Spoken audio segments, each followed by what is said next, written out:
বিসমিল্লাহ, আলহামদুলিল্লাহ, সালাতু ওয়াসসালামু আলা রাসূলিল্লাহ।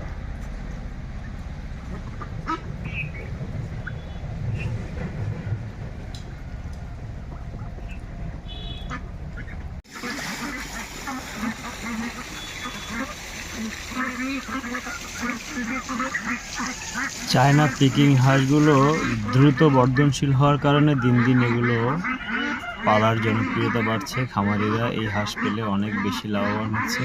যদি নিয়মিত ভ্যাকসিন এবং ট্রিটমেন্ট করা হয় তাহলে রোগবালাই খুব একটা হয় না। এগুলোর মোটামুটি 60 দিনের ভিতরে এগুলো 2.5 থেকে 3 কেজি ওজন হয়ে যায়। বিক্রি করার মতন হয়। এগুলো প্রচুর ডিম দেয়, বছরে 180 থেকে 250টা ডিম দেয়।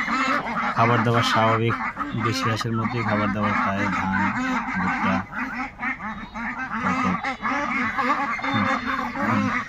ভুসি, খোল, কুড়া, ভাত, চাল সবগুলো সব খাবারই খায়। এগুলো দ্রুত ওজন বাড়ার কারণে দিন দিন এগুলোর জনপ্রিয়তা অনেক বাড়ছে। মাংসের জন্য বাজারে প্রচুর চাহিদা। এখন এই জাতের হাঁসগুলো মানুষ তুলনামূলক বেশি পালতেছে। আমরা আজকে যেখানে আসছি এরা এই জাতের হাঁস অনেক বেশি পালে এবং খুব সুন্দর করে এখানে একটা পানির জন্য একটা সুইমিং পুল করে দিছে ওরা। এই সুইমিং পুল ওরা গোসল করে সারাদিনে একবার পানিটা ছেড়ে নতুন পানি আবার দিয়ে দেয়।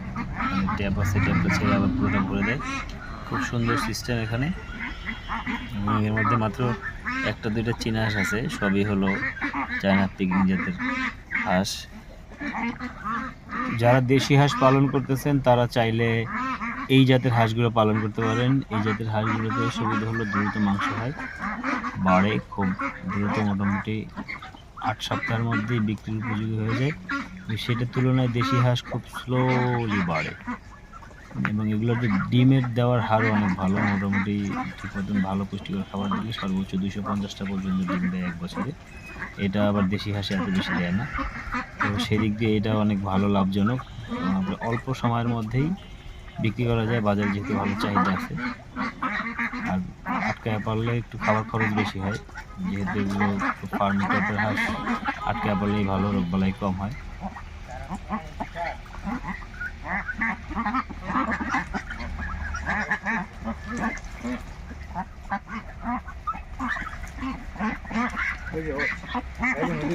চলেন যাই।